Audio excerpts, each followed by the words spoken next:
Well, we continue with more developments here on NAMIBIA Connects. Now, volunteer lifeguard and marine rescue captain Sean Naude has been at the helm of helping people to pull through different predicaments. The recent incident is that of a Namibian sailor, Lisius Nkandi, 44 years old, who disembarked a stranded ship belonging to the company Majestic Industrial Supply near Cape Cross. Nkandi, who was then lost at sea for 3 days near Cape Cross, was found. He believes his faith and marine training gave him the strength to survive the ordeal. Joining us now on the line from Circlement to share his experiences, particularly the one involving Nkandi, is Sean Naude. Good morning, Sean. Thank you so much for joining us this morning. Always a pleasure talking to you, but could you just briefly tell us what happened? What could have led, the ship failure? Hi, good morning, everybody. Thank you very much for this opportunity. What an adventure. We got home at about 2 o'clock this morning. Finally, basically a whole week since the saga began for us. Hello? Yes, Sean, can you hear me? Yeah. So basically, our rescue unit was contacted just so that we can supply a ship that was anchored southwest of Cape Cross. And we went up north. We went to take supplies with our vessel. We launched with great difficulty due to the tides. It's been horrible spring tides at the moment here along the coastline. And we went out, managed to get to the ship, and we supplied the ship with supplies. There were 3 men on board, and they were very grateful. And then 2 days later, we got a call saying that one of the persons that were one of the crew had abandoned ship or basically jumped ship. And would we be willing to assist? As a rescuer, we are obligated by moral standards to be able to give our assistance. And we went up north again to Cape Cross. We launched once again with great difficulty, but we had manpower, thankfully. And we went in and we spent hours. I mean, from 9 o'clock in the morning till the evening sunset. After sunset, we came back in.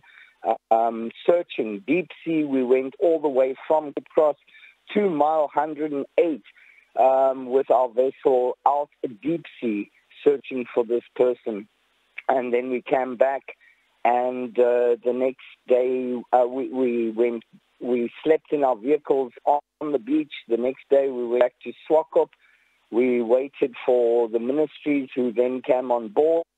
They gave us a call saying that there will be an airplane available. We went back to Henty's Bay.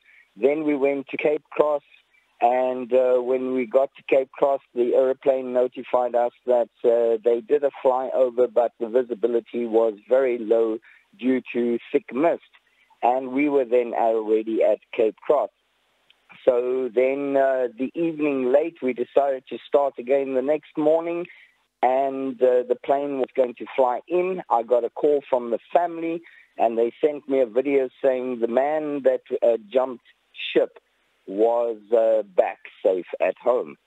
So this changed our plans, and then we thought, okay, so what do we do now? Because when we went out the day before for a search and rescue, we went past the ship just to see how everybody was doing, and I climbed on board the vessel that is anchored, and I had a good time with the captain and the one mate that is left on board.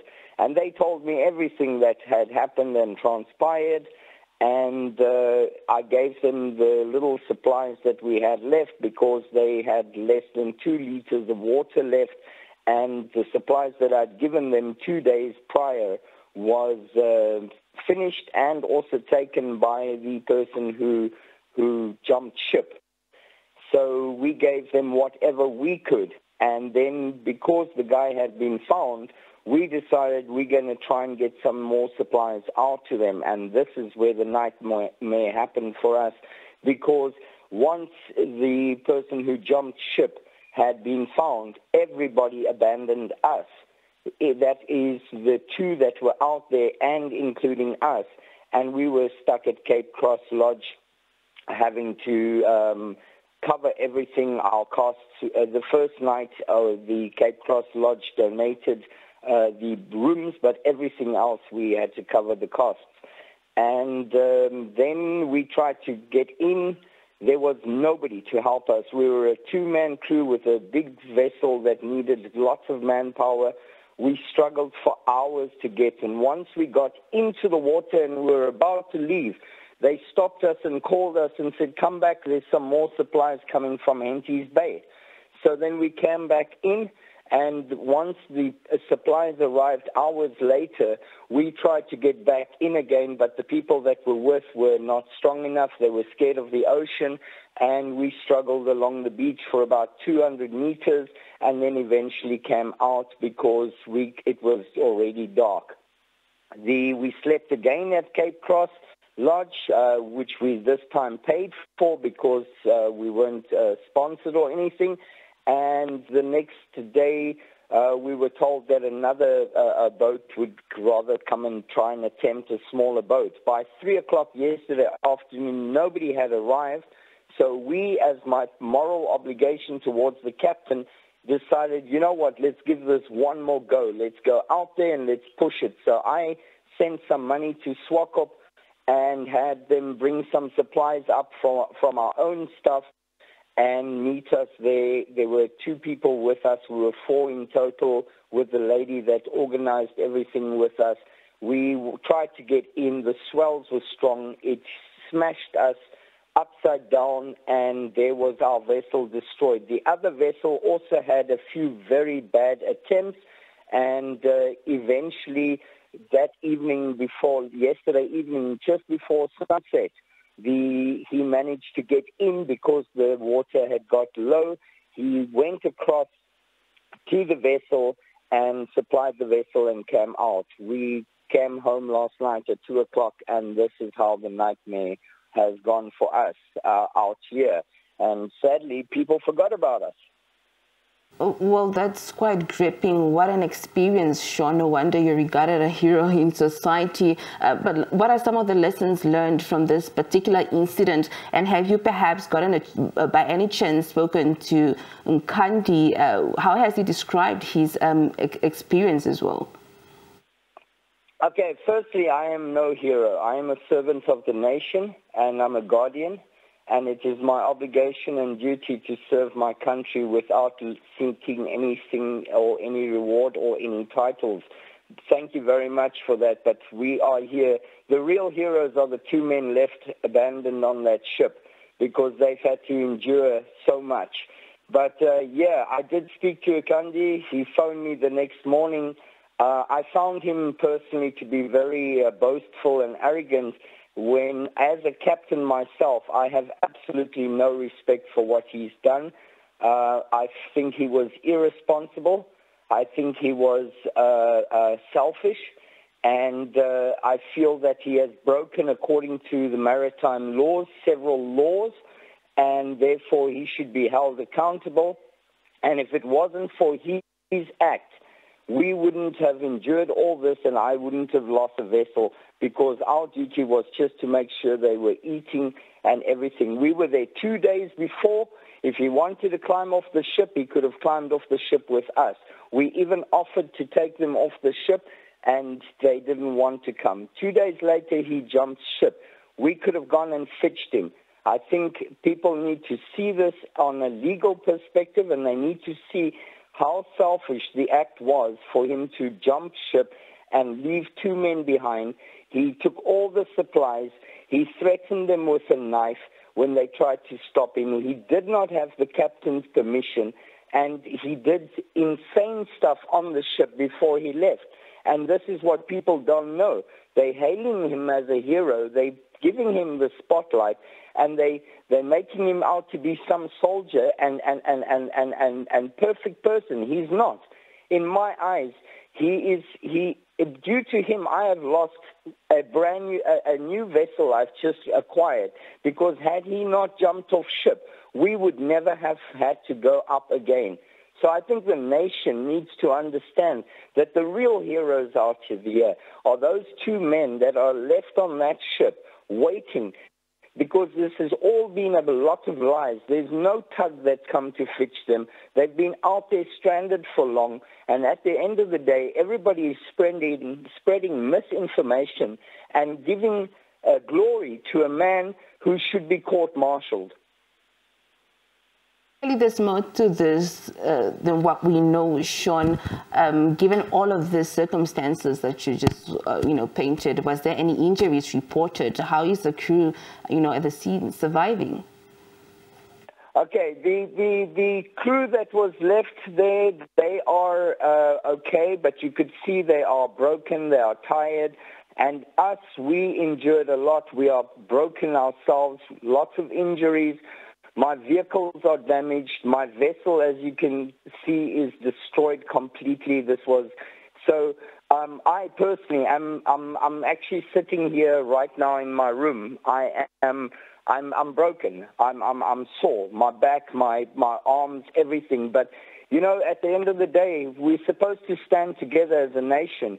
And when this man was found, the ministries, everybody that was involved, just pulled back. And they forgot about us. And I find this very sad that we as a nation, the land of the brave, I might be, if you call me anything, you can call me a true representative of what it means to be a land of the brave. Because if anything, we and those two men on that ship have been brave through all of this. Sean, you highlighted, a critical point in regards to the cost when it comes to fulfilling your duties. And as a volunteer lifeguard and marine rescue captain, what's next from here? And also, how do you navigate through your line of duties with this predicament? Okay, we do not get funding from anybody. I have personally invested huge amounts into this country in my years of service, and never been given even recognition for it, which I don't seek. But at the end of the day, it would be nice to get a little bit support. I fund everything. We fill gaps that the government fail to do. When I had my ambulance services have been serving the community for over 5 years out of my pocket because there's never state ambulances or anything like that. Here at the coast, I came here 3 years ago and I found that there was absolutely no sea rescue, anything division at the coast, and we decided to sell our equipment, sell my ambulance and invest into things. I've dealt with over 11 drowning and near drowning cases since I've been here, and nobody has even offered me a cup of coffee. And I work very hard, and every bit of money that I make I put back into this, and I just want the nation to understand that when there's an emergency situation, think of it as your brother, your sister out there that needs help. And if we stand together as a nation, I don't want people's money. I really don't want people's money. But, yesterday, this whole thing, if we had support, if we had the proper equipment and the proper tools, we would have had this matter behind us and other matters before. But when we depend on the government who sends Navy divers 4 days after a man drowned from Walvis to Swakop, and there's all this red tape and stuff like that.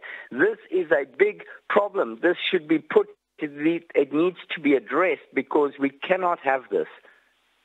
And briefly, Sean, just in addition to that, any parting words and encouragement to other volunteers? Any parting words or encouraging to? Volunteers. Okay, I just want to say to everybody out there, united we stand. Unity is strength. As a nation, we need to learn to stand together. And thank you for the very few that did come to the table and supported us and helped us a bit. But we are the land of the brave. So let us, when we have a common enemy or a common problem, let us learn to stand together. Unity is strength. I love you all lots. Let's be wise and save lives. Sean Naude, thank you so much for your time and information this morning, and all the best. Thank you very much. Well, there was Sean Naude. He is a volunteer lifeguard and, of course, a marine rescue captain, was just giving us insight about the recent incident regarding Lisius Nkandi, a 44-year-old who disembarked a stranded ship belonging to the company Majestic Industrial Supply near Cape Cross.